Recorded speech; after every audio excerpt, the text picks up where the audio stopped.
सूर्य दादा को मैं समर्पित कर रहा हूं कि सास ससुर सर्दी लगे। अच्छा, सास ससुर सर्दी लगे, बीबी लगे जुखाम। अच्छा। साला तो सर दर्द है, साली राहत बाम। हाय हाय हाय हाय हाय हाय हाय, बहुत अच्छे। कॉमेडी के वीडियोस देखने के लिए हमारे चैनल को लाइक और सब्सक्राइब करें।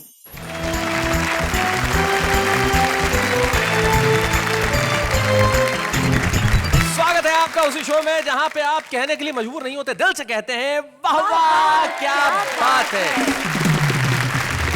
स्वागत है हमारे तीन कवि मित्रों का जो बड़े कमाल के हैं। तीनों इस वक्त मेरी तरफ देख रहे हैं, अलग अलग निगाह से। दो मुस्कुरा रहे हैं, एक मुस्कुराने की कोशिश कर रहा है। लेकिन जो मंच के इस कोने में जो बैठा है, पहला आदमी है जो मैंने देखा जो शादीशुदा है और जिसका नाम स्वतंत्र है। शादीशुदा होने के बावजूद स्वतंत्र हो, भाई कैसे ये कमाल कैसे है? आदमी जिंदगी में ना भी हो, कम से कम नाम से तो हो। नाम से तो हो कम से कम। तो आज बीवी से पूछ के आए हो? मैं जवाब नहीं दे सकता। आदमी कितना आजाद है कि जवाब नहीं दे सकता। अशोक स्वतंत्र, आपका स्वागत है इस शो के अंदर। इसके बाद हमारे वरिष्ठ कवि बैठे हैं सूर्य कुमार पांडे, जिनका नाम है और बड़े कमाल के कवि। और 1996 में इनकी एक पुस्तक जो आई थी उसका शीर्षक भी वाह वाह था। भाई क्या बात है, आज आप इस शो में जिसका नाम वाह वाह क्या बात है, क्या बात है। आप इन दोनों के बड़े भाई हैं और अशोक शर्मा के तो आप उम्र से भी बड़े भाई हैं और मस्तक से भी बड़े भाई हैं। न सन्यास का मन, न वैराग्य का व्रत। न सन्यास का मन, न वैराग्य का व्रत। अभी वो ही हरकत, वो हिम्मत, वो चाहत। आहा। बुढ़ापे में छेड़ो न किस्सा उल्फत, हाँ। जवानी की आदत यथावत सलामत। भाई देखिए, आपने कहा कि जवानी की आदत यथावत सलामत। आपने इसे काव्यात्मक पंक्तियों में कहा। जिन्होंने मुहावरा बनाया था उन्होंने एक लाइन में कह दिया था कि बंदर कितना ही बूढ़ा हो जाए गुलाट मारना नहीं छोड़ता। स्वागत है आपका सूर्य कुमार पांडे जी। अशोक शर्मा हैं जो दिल्ली में रहते हैं। क्या करते हैं दिल्ली में आप कविताएं लिखने के अलावा अशोक? दिल्ली में मैं पेट्रोलियम विभाग में हूँ। वो विभाग जिसने सारे देश को परेशान कर रखा है। हाँ ना, बढ़ते ही जा रहे हैं दाम। बिल्कुल सही। वहां दाम बढ़ा रहे हैं या लोगों के चेहरों पे हंसी बढ़ा रहे हैं? इससे अच्छा क्या हो सकता है। आप तीनों का स्वागत है। आप तीनों के लिए एक बार मैं कहना चाहता हूं वाह वाह क्या बात है। तो तीनों हमारे साथ हैं। बोलो किसे बुलाया जाए सबसे पहले? उम्र की बात चल रही है तो आप हमसे बड़े हैं तो आप ही को ये मौका दिया जाए। क्या बात है। देखिए, महिलाएं कहीं भी ये जताने का कोई मौका नहीं चूकती कि वो उम्र में छोटी हैं, लेकिन आदमी का भूगोल अक्सर बता देता है कि इतिहास क्या रहा होगा। आपने काम मुझ पे सौंप दिया तो चलिए मैं उसी को बुला लेता हूं सबसे पहले जो स्वतंत्र है। अशोक स्वतंत्र, जोरदार तालियों से स्वागत करें।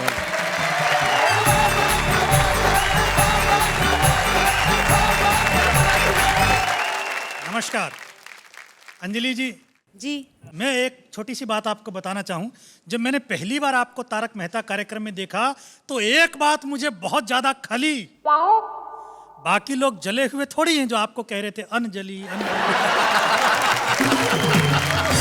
आजकल देश में बहुत बार चर्चा उठती है कि महिलाओं के लिए 1/3 आरक्षण होना चाहिए। तो मेरे एक मित्र ने पूछा कि ये 1/3 महिला आरक्षण का मसला क्या है। तो मैंने 2 पंक्तियों के माध्यम से उस विधेयक का सार बताने का प्रयास किया है। देखिए, बताइए कि 1/3 महिला आरक्षण का सार यही है, घर के 3 कमरों में से 1 आपकी पत्नी का है और 2 आपके नहीं हैं। बहुत अच्छे, बहुत बढ़िया। आजकल मोबाइल की संस्कृति आ गई है, लोग चलते फिरते मोबाइल से बात करते रहते हैं, साइकिल पर, स्कूटर, मोटरसाइकिल पर जी। तो बाप परेशान। बच्चा पैदा हुआ तो गर्दन थी टेढ़ी, कंधे से चिपका हुआ था कान। डॉक्टर बोला बच्चे के बाप से, इसने ये गुण पाया है आपसे। दिन भर फोन को कान और कंधों के बीच दबाकर करते हैं बात। बच्चे ने इस गुण को माँ के पेट में ही कर लिया आत्मसात। बाप बोला कैसे विश्वास करें आपके दृष्टिकोण पर, मेरे पड़ोसी पति पत्नी ऐसे ही दिन भर चिपके रहते हैं फोन पर। कल उनके यहाँ पैदा हुआ बच्चा तो बिल्कुल सही है। डॉक्टर बोला ऐसा नहीं है, वहां माँ बाईं तरफ फोन दबाती है, बाप दाईं तरफ फोन दबाता है। 2 गलतियों के जोड़ ने आश्चर्यजनक प्रभाव दिखा दिया, बच्चे को बिल्कुल सीधा बना दिया। बच्चे को बहुत अच्छे। डॉक्टर की बात चली है तो एक छोटी सी घटना आपको बताता हूं। देखिए कि एक डॉक्टर से उसकी प्रेमिका बोली, ऐ मेरे हमजोली रोज मिलते हो, कभी ये नहीं बताया तुम मुझे कितना प्यार करते हो। डॉक्टर बोला ऐसा नहीं कि मैं तुम्हारे लिए मर सकता हूँ, अच्छा पर तुम्हारा पोस्टमार्टम मैं फ्री में कर सकता हूँ। भाई क्या मोहब्बत है, बहुत अच्छा, बहुत अच्छा। अच्छा, डॉक्टर की बात हो नर्स की ना हो, ऐसा कैसे हो सकता कैसे है? हो सकता है? कि टल्लू राम को हो गया थोड़ा इन्फेक्शन, अच्छा। अस्पताल में नर्स देने लगी इंजेक्शन। 1.5 मिनट में ही ये स्थिति आ गई, जितनी दवा शरीर में गई उससे ज्यादा नर्स दिल में समा गई। माँ बाप ने दे दी पूरी आजादी, दोनों की करवा दी शादी। अब टल्लू राम की प्रॉब्लम देखिए, कहता है मेरी प्यार भरी बातें सुनकर उसकी आत्मा डोलती ही नहीं है, जब तक सिस्टर कहकर न पुकारूं वो बोलती ही नहीं। बहुत अच्छे।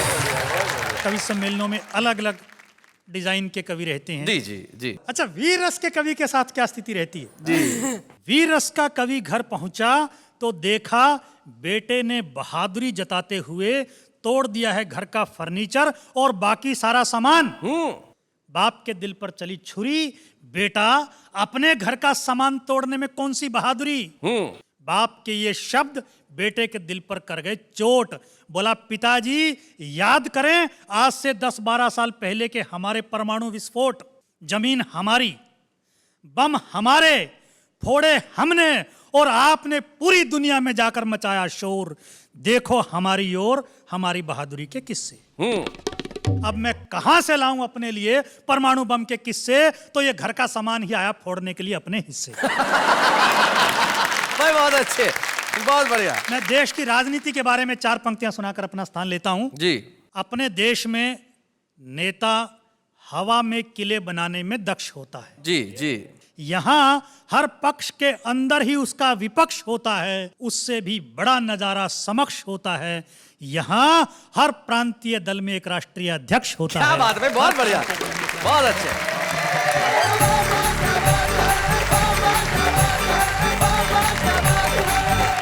भाई अशोक स्वतंत्र जी, आपने बिल्कुल सही बात कही। वीर रस के कवि के घर में ऐसा ही हो सकता है, बच्चा ऐसा ही कर सकते हैं। और सूर्य कुमार जी, आप तो बड़े पुराने कवि हैं, आपने देखा होगा वीर रस के कवि जब सुनाते हैं ना, भाई क्या करते हैं, कई बार तो खबर इतनी जोर से पढ़ देते हैं जैसे लगता है कविता है। एक वीर रस के कवि मंच पे आए और शर्मा बंधु का भजन बड़ा ही सुप्रसिद्ध, सूरज की गर्मी से जलते हुए तन को मिल जाए तरवर की छाया।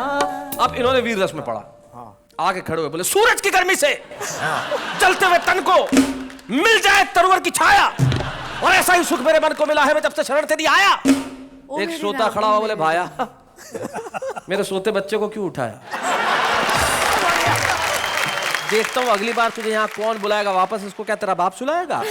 तो कुछ कविताएं जगाने का भी काम करती है, वो सिर्फ समाज को नहीं जगाती, बच्चों को भी जगा देती है। लेकिन एक व्यंगकार हमारे बीच में ऐसे हैं जो कुछ ऐसी कविताएं लिखते हैं जो हमारे भीतर कई सवाल जगाती है। अशोक शर्मा, जोरदार तालियों से स्वागत करें हमारे बीच।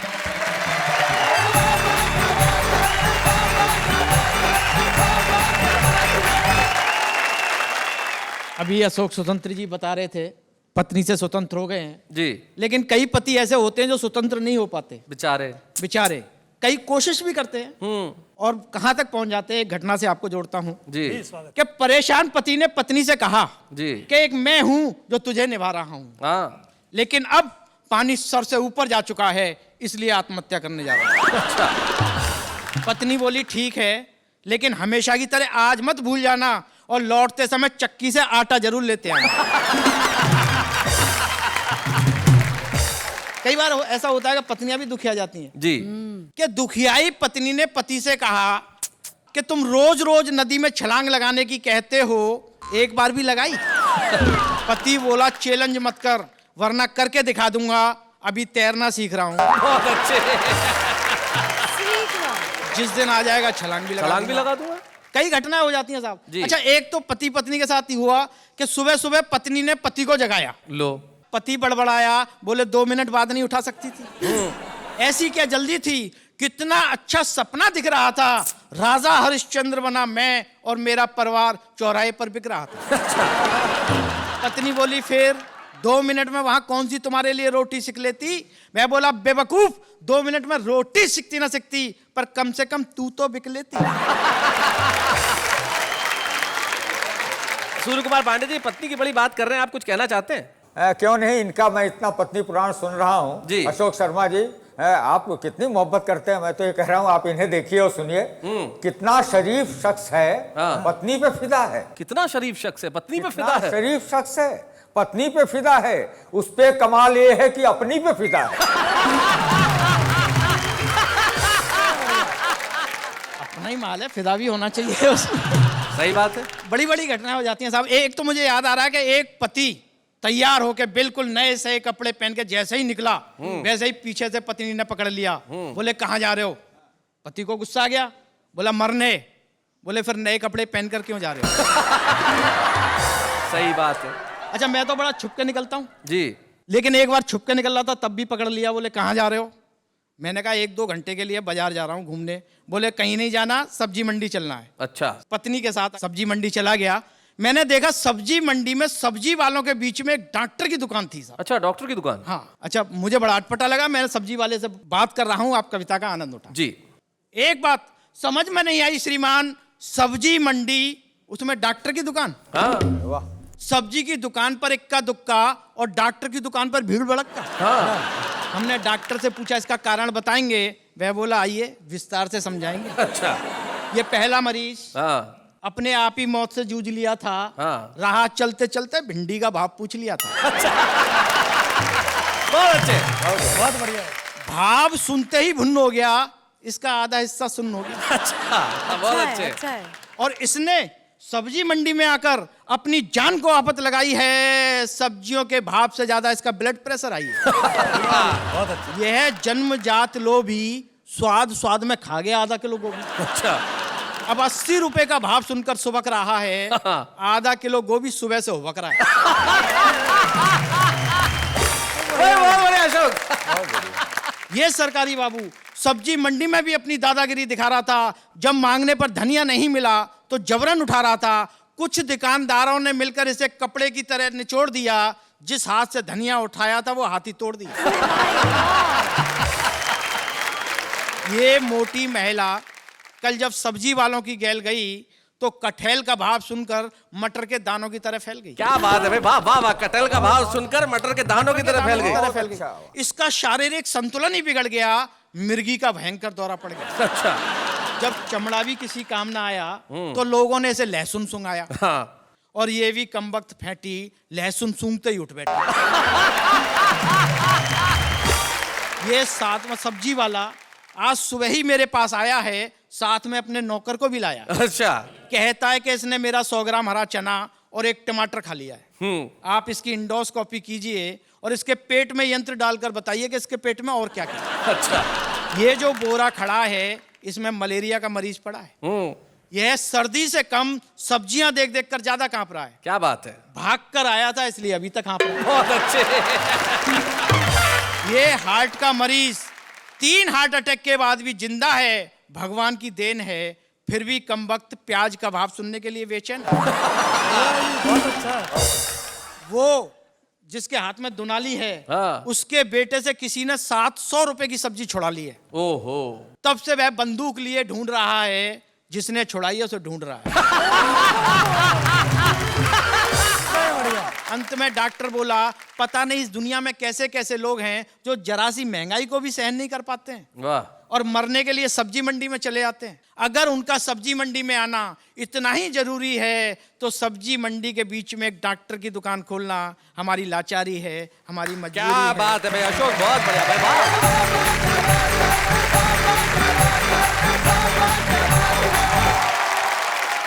बहुत बढ़िया अशोक, आपने एक व्यंग कविता के माध्यम से हमारी इस महंगाई की लाचारी, हमारी महंगाई की इस मजबूरी पे जो कड़ा प्रहार किया। ऐसा दिन आ ही गया है, लेकिन जब तक कविता का प्रहार जिंदा रहेगा तब तक हम ये सवाल लोगों से और व्यवस्था से पूछते रहेंगे कि आखिर वो दिन कब आएगा जब देश के हर घर में दोनों वक्त बच्चे सब्जियां खाएंगे और हम ऐसी कविताएं लिखने पे हमें मजबूर नहीं होना पड़ेगा। लेकिन अशोक, बहुत बढ़िया कविता आपने सुनाई, जिसके लिए आपको बहुत बहुत बधाई। लेकिन आप बुलाते हैं हम एक ऐसे शख्स को जो कई सालों से सब्जियों के भाव पूछ रहे हैं। उम्र के उस दौर में खड़े हैं जहां पे बस खड़े हैं, लेकिन वो अपनी कविताओं के साथ अड़े हैं और अपनी हास्य कविताओं से आज भी जिस ऊर्जा के साथ, जिस एनर्जी के साथ कविताएं सुनाते हैं कि भाई उनका क्या कहना। सूर्य कुमार पांडे जी का सिर्फ नाम ही सूर्य नहीं है, सचमुच हास्य की कविता के आफताब हैं। आइए सूर्य कुमार पांडे जी।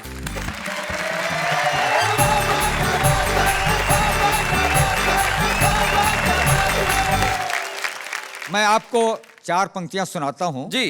और इससे आपको मेरे चरित्र का पता लगेगा। वाह। वो मेरी बगल से गुजरी तो मैंने मार दी कोहनी। हाय हाय, पहली लाइन से ही चरित्र का पता चल गया भाई, वाह वाह। वो मेरे बगल से गुजरी तो मैंने मार दी कोहनी। कहा उसने कि ऐसी उम्र में यह हाल होता है। कहा मैंने कि वनडे क्रिकेट के इस रूल को समझो। हाँ। वहीं पे फ्री हिट मिलता है जहां नो बॉल होता है।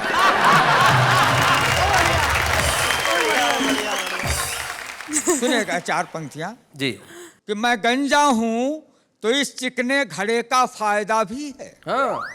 इस चिकने घड़े का फायदा भी है, अगर चाहे भी कोई बाल बांका कर नहीं सकता। क्या बात है भाई, वाह वाह वाह वाह भाई, बहुत अच्छे। अगर चाहे भी कोई बाल बांका कर नहीं सकता।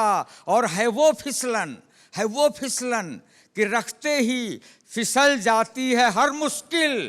कोई इल्जाम अपना मेरे सिर पर धर नहीं सकता। क्या बात है भाई, बहुत अच्छे, बहुत बढ़िया भाई, वाह। कोई इल्जाम अपना। और एक ने रखने की कोशिश की तो उसका नतीजा क्या हुआ बताता हूं कि हाफ मैं भी हो गया और हाफ वो भी हो गया। हाफ मैं भी हो गया और हाफ वो भी हो गया। इश्क में होना था जो इंसाफ वो भी हो गया। और उसने मुझको घिस दिया साबुन की बट्टी की तरह। अच्छा। झाग तो आया बहुत पर साफ वो भी हो गया। झाग तो आया बहुत पर साफ वो भी हो गया। और मेरे टक्कल पे हंसते हो। हाँ। अमा नादान हो तुम भी। जरूरी है नहीं यह हरे पत्तों पर जवानी हो। हाँ। जरूरी है नहीं यह हरे पत्तों पर जवानी हो।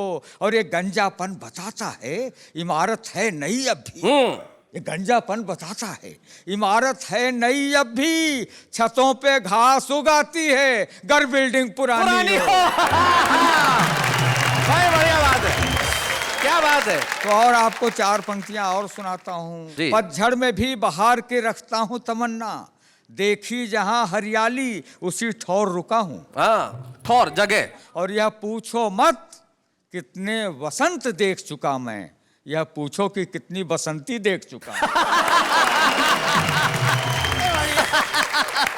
ये अपने इश्क का बर्तन अभी भी गर्म है प्यारे। भला यह दाल कब अपनी गलाना छोड़ देता है। दाल कब अपनी गलाना छोड़ देता है। और बदन होता है बूढ़ा दिल की फितरत कब बदलती है। पुराना कुकर क्या सीटी बजाना छोड़ देता है। भाई बहुत अच्छे। तो नहीं ये भाप आशिक की हैं आहें जो उबलती हैं। नहीं ये भाप आशिक की हैं आहें जो उबलती हैं। नहीं सीटी ये चीखें हैं जो भीतर से निकलती है। और चढ़ा जो उम्र के चूल्हे पे गैस्केट हो गया ढीला। चढ़ा जो उम्र के चूल्हे पे गैस्केट हो गया ढीला। पुराने कुकर बेचारे की इसमें कौन गलती है। सही बात है। कुकर बेचारे की। और आपके लिए 4 पंक्तियां सुनाता हूँ जी। ढलती उम्र मोहब्बत मांगे नई जवानी से। अरे हसीनों बचना इनकी कारस्तानी से। फिसल न जाना कहीं ढलानों पर नादानी से। बाढ़ से ज्यादा खतरा होता उतरे पानी से। क्या बात है भाई, क्या बात है, उतरे पानी से। अंत में कहता हूँ कि हृदय एटीएम मध्य में कार्ड नयन के डाल। हृदय एटीएम मध्य में कार्ड नयन के डाल। और नोट फटाफट प्यार के तू चुपचाप निकाल। क्या बात है, वाह वाह वाह वाह।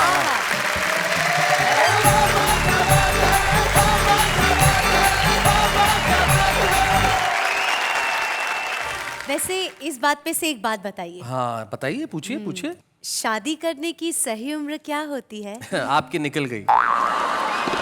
नहीं, मेरे कहने का मतलब ये है कि इस सवाल का जवाब मैं क्या, हमारे मित्रों से पूछते हैं। भाई आप बताइए अशोक शर्मा जी, आपके हिसाब से शादी करने की सही उम्र क्या होती है? जब मूड कर जाए। जब मूड कर जाए। भाई वाह वाह, क्या बात है। स्वतंत्र जी जरा आप माइक उठाइए। शादी उस दिन कर लेनी चाहिए जिस दिन आपकी पत्नी की हो रही है। बहुत अच्छे। पांडे जी। नहीं, ये लोग मजाक की बात कर रहे हैं। इनकी शादी की उम्र सही वही होती है जब आप 18 साल की हो जाएं जी, तो आपको कर ही लेनी चाहिए। अभी आप हुई कि नहीं हुई? अरे ये 18 साल और कुछ महीनों की हैं बस। अच्छा, मुझे ऐसा लगा कि अभी आप 18 से कम हैं। नहीं 18 साल और 120 महीने बस। जी खैर, उम्र की हम बात क्यों करें, शादी भाई किसी भी उम्र में करो, शादी करते ही आदमी की जो गिनती है वो बुजुर्गों में होने लगती है। हाँ और क्या अशोक, आज पता चला क्या कि सब लोग आपको इतना रिस्पेक्ट क्यों देते हैं, बुजुर्ग। तो रिस्पेक्ट अगर पाना है तो जिंदगी में सही उम्र में शादी कर लेनी चाहिए। लेकिन हमारे एक बड़े रिस्पेक्टेड गेस्ट हैं जो आज हमारे साथ हैं, जो बड़ा कमाल के अभिनेता है, और एक तो डायलॉग उनका इन दिनों इतना फेमस है जिसकी हद नहीं। भाई शादी तो पिताजी किया करते थे, पिताजी कई बार तो शादी के ऐसे कार्ड बांटते थे कि सिर्फ कार्ड बांटते थे, शादी ही नहीं करते। तो पिताजी की बात हर वक्त करने वाले लापतागंज के अनूप उपाध्याय।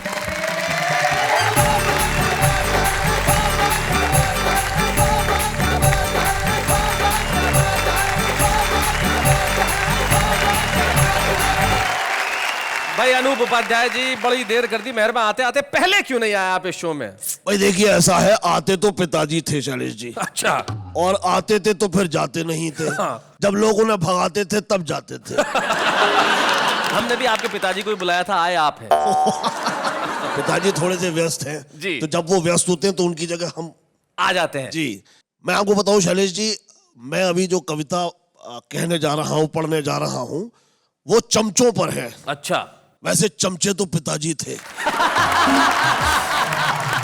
किसके चमचे थे पिताजी? हर खूबसूरत लड़की के। तो पिताजी मुझे बचपन में ये कविता सुनाते थे। उन्होंने ये नहीं बताया था गलती से कि इनके कवि कौन है। जी। मुझे माफ करिए कि नाम नहीं पता है शैलेश जी, इसलिए सुना। माफ कीजिए। जी जी। अगर चमचे नहीं होते तो मक्खन की महत्ता को समझ पाते नहीं प्राणी। वाह न जिंदाबाद के नारों को मिल पाती अमर वाणी। वाह। और सभाओं में जुलूसों में कभी क्रंदन नहीं होता। हाँ। किसी बिल्ली के माथे पर पुता चंदन नहीं होता। क्या और बात? गधों का इस तरह महफिलों में अभिनंदन नहीं होता अगर चमचे नहीं होते। आज की महफिल में आपका अभिनंदन है। आप कहना चाहते हैं कि हम गधे हैं? अरे नहीं सर। वैसे मैं ये कहने में कोई वो नहीं करूंगा, वैसे गधे तो पिताजी थे। पिताजी ने मुझे हर तरीके से माफ कर दिया है जी। कहा है बेटा, मेरी खूब बदनामी भी करना और मेरा खूब नाम भी करना। लेकिन इसी बहाने आप एक ऐसे बेटे तो हैं जो कम से कम दिन में 100 बार पिताजी का नाम लेते हैं। जी, इसलिए आजकल तो पिताजी बेटे को ऐसे बोलना। हो गए कि पिताजी को पूछते ही नहीं है। भाई क्या बात है अनूप भाई, वाह वाह वाह, बहुत बढ़िया। जी, हमारी सभ्यता केवल प्रणामों तक सिमट जाती। वाह। न झुककर दंडवत होते, चरण वंदन नहीं होते अगर चमचे नहीं होते। क्या बात है भाई, बहुत अच्छे। तो कवि सम्मेलनों में तालियों को कौन बजवाता? सही बात है। कव्वालियों को, गालियों को व्यंग कविता कौन बतलाता? वाह। उठाता कौन बिस्तर बोरिया संयोजकों की? क्या बात है। और खिलाता कौन उनको दूध में टॉफी मिलाकर? हाँ। और किसी अफसर के घर बाजार से सब्जी नहीं आती, ना कुछ ऑफिस में हो पाता, ना ये सरकार चल पाती अगर चमचे नहीं होते। क्या बात है भाई, बहुत अच्छा। जी, बस यही कुछ पंक्तियां याद रही हैं जो पिताजी ने बचपन में सुनाई थी। आपका बहुत बहुत आभार अनूप, आप कमाल के अभिनेता हैं और आपने यहाँ आके जिस ढंग से कविता सुनाई है, क्या बात है। जोरदार तालियां आपके लिए, मैं यही कहूंगा, वाह वाह क्या बात है।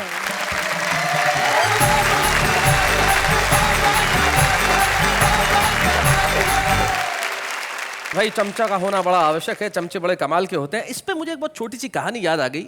हुआ यूं कि एक बार अकबर जो है वो बैंगन खा रहे थे, बीरबल पास में ही खड़े थे। तो अकबर को सब्जी इतनी बुरी लगी कि क्या सब्जी है, हाँ ये किसने सब्जी बनाई, घटिया सब्जी। तो बीरबल बोले, हुजूर ये तो बैंगन है, इसका तो नाम ही बेगुन, जिसमें कोई गुण नहीं हो। कुछ दिनों बाद की बात है, अकबर फिर से खाना खा रहे थे, उस दिन भी बैंगन की सब्जी बनी थी, और अकबर ने कहा, भाई वाह क्या सब्जी है। तो अब बीरबल बोले, सर ये तो अकेली सब्जी है बैंगन, जिसके सर पे ताज है, तो ये तो सब्जियों का बादशाह है। तो अकबर चौंके और बीरबल से कहने लगे, भाई उस दिन तो तुम कह रहे थे कि इसमें कोई गुण नहीं है, आज कह रहे हो सब्जियों का बादशाह है। तो बीरबल कहने लगे, हुजूर मैं आपका गुलाम हूं, बैंगन का नहीं। तो जिंदगी में इस तरह की चीजें बड़ी जरूरी होती है। कोई तो कहे कि भाई हम आपके गुलाम हैं, ऐसे लोग आजकल कम मिलते हैं, लेकिन कुछ लोग हैं जो जिंदगी के अंदर बहुत दिनों तक छुपे नहीं रह सकते, वो होते हैं हमारे छुपे रुस्तम। तो हम एक ऐसे छुपे रुस्तम को बुलाना चाहते हैं जिनके पिता सचमुच एक बड़े प्रसिद्ध कवि थे।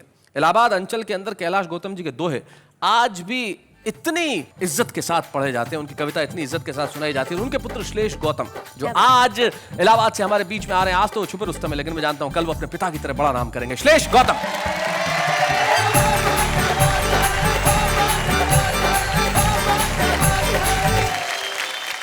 एक मुक्तक से शुरुआत करना चाहूंगा। पहले तो इस पेट के लिए बधाई। क्या मेंटेन करते हो श्लेष, क्या कमाल का मेंटेन किया है। इसकी अर्जेंसी यह है कि हम सिर्फ कवि सम्मेलन या चैनलों पे ही नहीं बुलवाए जाते जी। सड़क निर्माण विभाग को जब रोड रोलर फेल हो जाता है तो हम वहां चलवाए भी जाते हैं। हमारी उपयोगिता वहां भी है। बहुत अच्छे। देखिए एक मुक्तक की। हाँ। जहां पर दूरियां पनपे वहां पर पास लिख देना, हाँ, जहां पर दम निकलता हो वहां पर सांस लिख देना। क्या बात। तुम्ही उम्मीद भारत की है, तुमसे इल्तजा इतनी, बदल देना व्यवस्था को, नया इतिहास लिख देना। क्या बात है, वाह वाह वाह, बहुत अच्छा। नया इतिहास लिख देना। अब भैया एक ससुराली बीमारी पे एक दोहा है हमारा। ससुराली बीमारी। ससुराली बीमारी पे आदरणीय सूर्य दादा को मैं बल्कि मैं समर्पित कर रहा हूं कि जी। सास ससुर सर्दी लगे। अच्छा। सास ससुर सर्दी लगे, बीबी लगे जुखाम। अच्छा।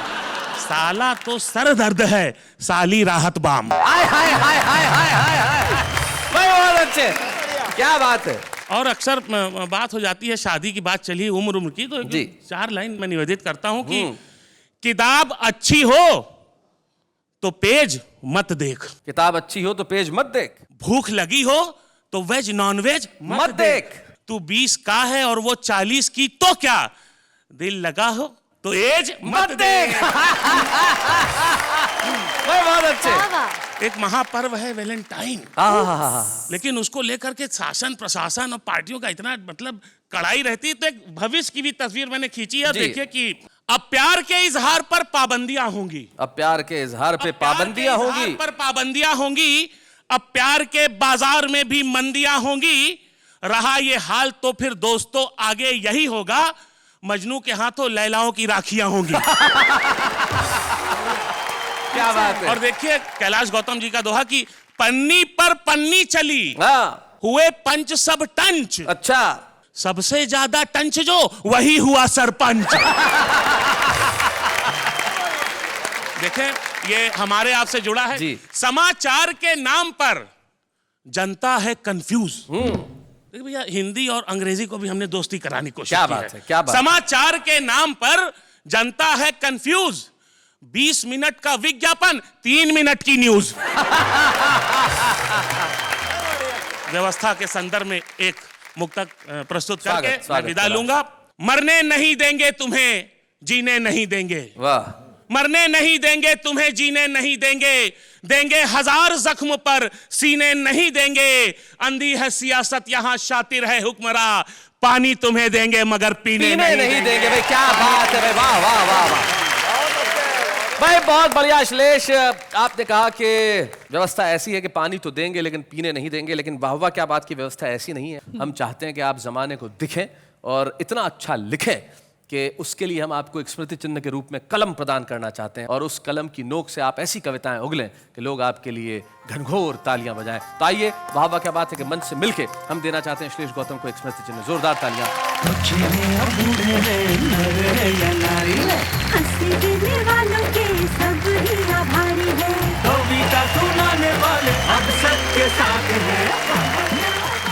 श्लेष, मैं नई पीढ़ी को बताना चाहता हूं जो इस अर्थ नहीं समझते, हिंदी में बहुत सारे अलंकार हुआ करते हैं, श्लेष उनमें से एक अलंकार है। क्या बात। और अलंकार सिर्फ हिंदी व्याकरण का ही एक शब्द नहीं है। हम अगर किसी को पुरस्कृत करते हैं तो भी कहते हैं अलंकृत किया है। तो एक अलंकार आज आपके जीवन में जुड़ा है। वाह वाह के इस मंच पे हम चाहते हैं कि जीवन में आप और आपके जीवन में इसी तरह से इनाम बरसते रहें। गला साफ क्यों कर रही हैं? नहीं, मैं एक कविता सुनाऊं? नहीं प्लीज प्लीज रहने दीजिए, जो जिसका काम है उसी को करने दीजिए। नहीं सुनाने दीजिए ना, अभी अभी ताजा ताजा लिखिए, फ्रेश, वरना पुरानी हो जाएगी। कविता कोई सब्जी थोड़ी है। नहीं, वो कविता में सब्जी जैसा स्वाद है। अरे अच्छा, सुनाइए जरा क्या है। अर्ज किया है जी, कीजिए। जिस भी दिन आप सज धज के निकले घर से, तो लड़कियों ने देखा और चीख उठी डर से। ताली बजा दीजिए, कविता तो लिखिए प्लीज प्लीज बजा दीजिए। इन्होंने कोशिश तो की, और कोशिश जीवन में बड़ी जरूरी है। हमारा जो आम आदमी है कोशिश बहुत बढ़िया करता है, 1 लाइन में, 2 लाइन में, 3 लाइन में, लेकिन क्या क्या सुनाता है आइए जरा देखते हैं। कॉलेज की चारदीवारी में अजब सा खेल होता है, खेल खेल में 2 दिलों का मेल होता है, और इसीलिए हर साल पप्पू फेल होता है। बेखुदी की जिंदगी हम जिया नहीं करते, मोहब्बत है तो वो खुदा के इजहार करे, पीछा हम भी किसी का किया नहीं करते। हर महीने दोस्त मिल जाते हैं रास्ते पे, पर कॉलेज की फीस खत्म हो जाती है नाश्ते पे। ना तेरे आने की खुशी, ना तेरे जाने का गम, जा बहन जा, कोई दूसरी पटा लेंगे हम। छोटे से डब्बे में चावल का दाना, बुड्ढी ने आँख मारा बुड्ढा दीवाना। लम्हा लम्हा वक्त गुजर जाएगा, चंद लम्हों में एग्जाम आ जाएगा। अभी वक्त है पढ़ लो दोस्तों, वरना पास का तुम्हारा ससुर कराएगा।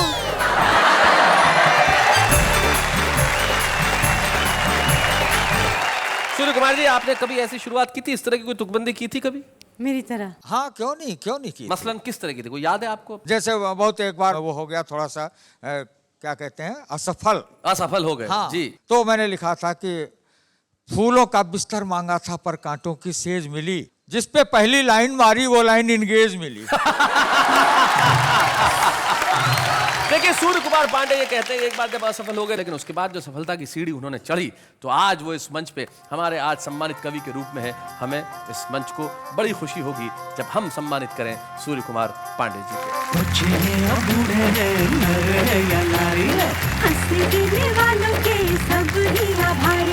कविता सुनाने वाले अब सबके साथ हैं।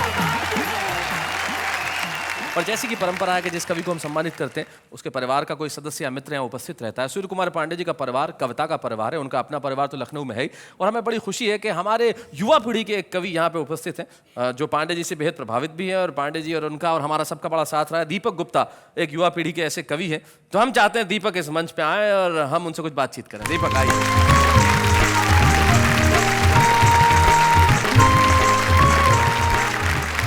दीपक, स्वागत है आपका। धन्यवाद शैलेश जी। कोई खास किस्सा याद है पांडे जी का कुछ? अपने से जो वरिष्ठ कवि हैं अक्सर हम उन्हें चाचा जी का संबोधन देते हैं। आप इन्हें चाचा जी कहते हैं। चाचा जी के किस्से तो सनसनीखेज रहती हैं, लेकिन मुझे एक घटना याद आती है कि शादी के कुछ साल बाद दिलाते हुए पुराने दिनों की याद, चाची ने चाचा से कहा, देखो जी रोशनदान पर बैठे कबूतर कबूतरी कितने ढंग से प्यार कर रहे हैं, और एक आप हैं सुबह से अखबार पढ़ रहे हैं। देखिए अजी मेरी बात पर ध्यान दो, इन पंछियों को देखकर की अकल से काम लो। तो चाचा जी बोले, भाग्यवान तेरी बात बिल्कुल सही है, पर तू अकल से नहीं आंखों से काम ले। देख कबूतर तो पुराना है, कबूतरी नहीं है। ये बात मैंने सिर्फ इसलिए कही क्योंकि हास्य व्यंग की धारा के कवि हैं सूर्य कुमार पांडे जी, हमारे चाचा जी। लेकिन हमने जो बुजुर्गों से नई पीढ़ी ने सीखा है, मैं 3 शेर पूरी नई पीढ़ी को देना चाहता हूं ताकि वो कुछ इस तरह की बातें अपने भीतर भी लेकर आएं। कहता हूं कि नहीं मालूम ये मुझको कि मेरी इज्जत कहां तक है, ये मेरे शेर बोलेंगे मेरी आमद कहां तक है। वाह वाह। और न दौलत से ही तय होगा, न शोहरत से ही तय होगा, तेरा किरदार बोलेगा कि तेरा कद कहां तक है। क्या बात है। और अंतिम शेर बतौर खास आज चाचा जी के सम्मानित होने पर, बुजुर्गों के तजुर्बों तक पहुंचना चाहते हैं गर्द, जमी की तह में जाकर देखिए बरगद कहां तक है। क्या बात है। जमी की तह में जाकर देखिए वाह वाह। लेकिन पांडे साहब आपका सम्मान हुआ, आप 4 पंक्तियां जरूर कह दीजिए अपने कविता के फॉर्म में, 4 पंक्तियां। न कोई साज सुर संगत मगर सबको फंसाते हैं। वाह। कला का घर बड़ी मुश्किल से यारों हम बसाते हैं। क्या बात है। और विदूषक भाड़ जोकर मस्खरे हम हैं नहीं साहिब, हमारे पास केवल शब्द हैं जिनसे हंसाते हैं। क्या बात है। वाह वाह वाह वाह वाह। आज हम उम्र की बात कर रहे थे, उम्र बढ़ाने के लिए कुछ भी करने की जरूरत नहीं है। एक दोहा मुझे एक कवि का जाते जाते याद आता है जो कहता हूं, वो कहते हैं कि काशी मथुरा द्वारका मत जाओ श्रीमान। काशी मथुरा द्वारका मत जाओ श्रीमान, एक नजर भर देख लो बच्चों की मुस्कान। वाह वाह, क्या बात है।